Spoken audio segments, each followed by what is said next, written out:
सुबह 9:15 मार्केट खुलते ही 3 मिनट के अंदर आपका 5,000 का लॉस। और आपको लगता है मार्केट फ्रॉड है, लेकिन गलती मार्केट की नहीं, आपकी थी। तो आज मैं आपको बताऊंगा कि टेक्निकल एनालिसिस एक्चुअली होता क्या है और कैसे एक कॉमन ट्रेडर को डिसिप्लिन ट्रेडर बनाता है।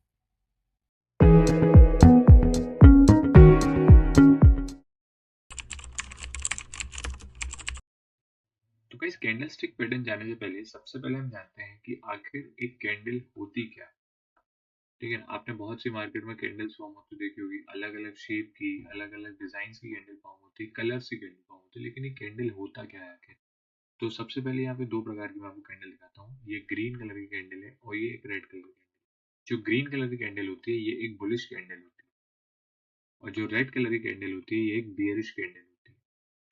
बुलिश कैंडल्स मार्केट के ऊपर जाने को इंडिकेट करती हैं, बियरिश कैंडल्स मार्केट के नीचे आने को इंडिकेट करती हैं। सबसे इंपॉर्टेंट चीज जो हमें याद रखनी है कैंडल की प्रॉपर्टी, वो होती है ये open high low close, OHLC। ठीक है, फॉर एग्जांपल ये ग्रीन कलर कैंडल आप देखो, यहाँ मार्केट ओपन होता है 100, हाई चला जाता है 110 तक, हाई चला जाता है 120 तक, और लो चला जाता है 90 तक, लेकिन मार्केट क्लोज होता है 110 पे। तो यहाँ आप देख सकते हो कि प्राइस ओपन तो 100 पे हुआ था, लेकिन क्लोज 110 पे हुआ, यानी कि प्राइस बढ़ा है। इसलिए ये हमारी ग्रीन कलर की कैंडल रहती है और ये एक बुलिश कैंडल है। वहीं यहाँ आप देखोगे तो मार्केट ओपन होता है 100 पे, हाई चला जाता है 110 तक, लो चला जाता है 80 तक, लेकिन मार्केट क्लोज होता है 90 पे। तो यहाँ मार्केट ओपन 100 पे हुआ और प्राइस क्लोज कितने पे हुआ, 90 पे क्लोज हुआ। यहाँ प्राइस नीचे गया है, इसलिए ये हमारी एक बियरिश कैंडल होगी, रेड कलर की कैंडल। तो ये है कैंडल की प्रॉपर्टीज, जो कि आपको बेसिक समझाने में सबसे इंपॉर्टेंट रहती है। ये आप समझ गए। इसके बाद कुछ इंपॉर्टेंट पैटर्न दिखाता हूँ। फॉर एग्जाम्पल सबसे पहले हम बात करते हैं bear bullish engulfing pattern. Bullish engulfing pattern क्या होता है कि यहाँ पे आप देखो, ये एक रेड कलर की बियरिश कैंडल है, इसका ओपन, इसका क्लोज, दोनों पूरी तरह से एनगल्फ हो जाएंगे किसके अंदर में, एक ग्रीन कलर की कैंडल में, एक बुलिश कैंडल के अंदर में। तो यहाँ से आप क्या समझ में आएगा कि बुलिश कैंडल ने पूरी तरह से एक रेड कैंडल को एनगल्फ कर लिया। यानी कि आप ये सपोज करो कि आपका मार्केट ऐसे नीचे जा रहा था, यहाँ पे आपकी एक रेड कलर की कैंडल बनती है, और उसके आगे आपकी एक बड़ी ग्रीन कलर की कैंडल मिलती है, जिसको पूरी तरीके से एनगल्फ कर लेती है। तो ये होता है प्राइस रिवर्सल का डायरेक्शन। यहाँ से प्राइस रिवर्स कर सकता है। क्यों? क्योंकि अब यहाँ से बुल्स स्ट्रांग हो चुके हैं और बियर्स वीक हो चुके हैं। तो ये है बुलिश एनगल्फिंग कैंडल। इसी प्रकार की और भी कैंडल्स आती हैं, जैसे कि एक पैटर्न मैं आपको दिखाऊं तो ये हैमर कैंडल। हैमर कैंडल भी एक बुलिश कैंडल, अलग अलग पैटर्न्स रहते हैं, अलग अलग कैंडल्स रहती है। यहाँ पे ग्रीन कलर की हैमर, ये आपकी बुलिश कैंडल दिखा रहा हूँ मैं। तो सपोज करो ये आपका मार्केट, ये हैमर कैंडल, पहले इसके बारे में आपको समझा देता हूँ। ये आपकी जो ये वाली लाइन है इतनी लंबी जो आपको दिख रही है, इसको कहते हैं विक। ये कैंडल की विक होती है। और जो ये होती है, ये होती है कैंडल की बॉडी। ठीक, ये हो गई कैंडल की विक, ये हो गई कैंडल की बॉडी। कभी विक छोटी भी हो सकती है, कभी विक बहुत बड़ी भी हो सकती है। जितनी बड़ी विक मतलब उतना प्राइस का वहां से रिजेक्शन कि, फॉर एग्जाम्पल आप यहाँ देख रहे हो इतनी बड़ी विक बनी, मतलब बियर्स चाह रहे थे मार्केट को नीचे ले आना, लेकिन बुल्स ने अपनी ताकत दिखाई और एंड में मार्केट को कहाँ पे क्लोज किया, ग्रीन पे क्लोज किया। यहाँ से मार्केट आपका ऐसे जा रहा है, एक हैमर कैंडल बनती है आपकी ग्रीन कलर की, बहुत नीचे मार्केट को ले जाना चाह रहे थे, एक बड़ी विक है। यहाँ पे प्राइस को नीचे गिराने की कोशिश थी बियर्स की, लेकिन क्या हुआ, एक हैमर कैंडल आई, बुल्स ने भी अपनी ताकत दिखाई और यहाँ से प्राइस का रिवर्सल। तो ये हो गई हैमर कैंडल। ऐसी बाकी कैंडल स्टिक पैटर्न्स को जानने के लिए मैंने एक कंप्लीट वीडियो बनाई हुई है कैंडल स्टिक पैटर्न्स में, जिसमें आपको इंपॉर्टेंट सारे कैंडल स्टिक पैटर्न्स मैंने पढ़ाए हुए हैं और उसके बारे में सारी उसकी इंपॉर्टेंट प्रॉपर्टीज बताई। मैं उसको लिंक कर दूंगा, आप उसको जाके जरूर वॉच कीजिए, जिसमें आपको कैंडल स्टिक पैटर्न्स की सारी जानकारी होगी।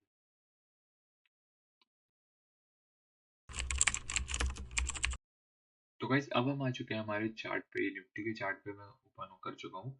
और यहाँ मैं आपको बताऊंगा सपोर्ट और रेजिस्टेंस लेवल क्या होता है। ठीक है, सपोर्ट और रेजिस्टेंस लेवल, फॉर एग्जांपल आपने अधिकतर कई जगह सुना होगा कि अगर मार्केट जैसे ये वाला एरिया यहाँ पे नीचे जा रहा है, तो ये वाली जो लाइन होगी ये हमारी सपोर्ट लाइन हो जाएगी, और ऊपर जो वाली हमारी लाइन बनेगी ये हमारी रेजिस्टेंस लाइन हो जाएगी। ठीक है, सपोर्ट एंड रेजिस्टेंस कैसे, यहाँ मार्केट को सपोर्ट मिल रहा है इस लेवल पे, बार बार यहाँ से उसको ऊपर ढकेला जा रहा है, जब भी उस लेवल पे आता है ऊपर ढकेल, और रेजिस्टेंस लेवल मतलब यहाँ से जब भी वो आ रहा है तो उसको नीचे ढकेला जा रहा है, यहाँ से आ रहा है नीचे ढकेला जा रहा है, यहाँ से आ रहा है प्राइस को नीचे ढकेला।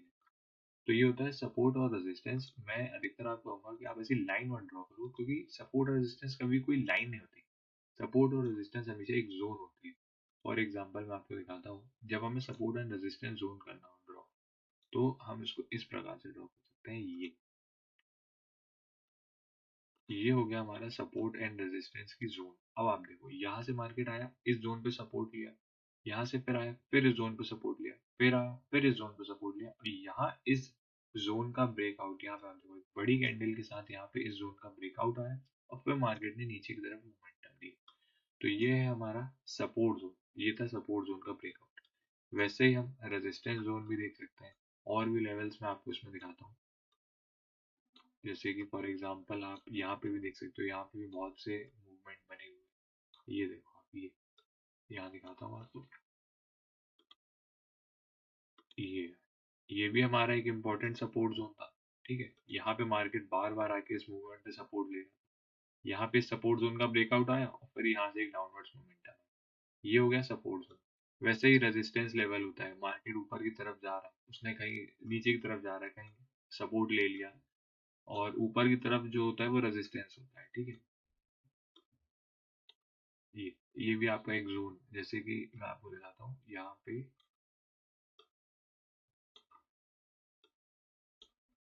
इस लेवल को आप देख सकते हो, ये आपका एक इम्पोर्टेंट रेजिस्टेंस लेवल है।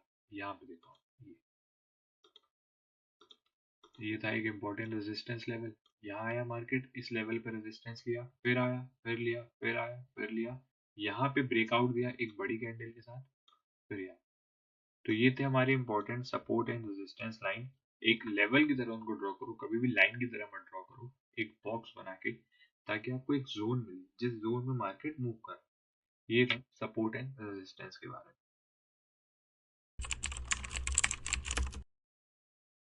तो गाइज अब हम बात करने वाले हैं टाइम फ्रेम्स के बारे में। टाइम फ्रेम्स बहुत इंपॉर्टेंट होते हैं। मैंने देखिए एक पूरा चार्ट बनाया, इसका आप स्क्रीनशॉट ले लीजिएगा। इंट्राडे में जैसे आप ट्रेड कर रहे हो तो एनालिसिस आपको 15 से 5 मिनट के चार्ट में करना है, और एंट्री एग्जिट 5 से 1 मिनट के चार्ट में। वैसे ही स्विंग में एक दिन और 1 घंटे के चार्ट पे एनालिसिस करना है। 15 मिनट और 5 मिनट पे हमें एंट्री एग्जिट लेनी है। और पोजिशनल में हमें जो है वो वीक से डेली के चार्ट में हमें एनालिसिस करना है, और 15 से 5 मिनट में हम आराम से एंट्री ले सकते हैं। पोजिशनल में उतना मैटर नहीं करता 5 मिनट का टाइम फ्रेम, 15 मिनट और वो वाला टाइम फ्रेम ज़्यादा मैटर करता है। तो ये टाइम फ्रेम ज़रूर नोट कर लीजिएगा, ये बहुत इंपॉर्टेंट होते हैं।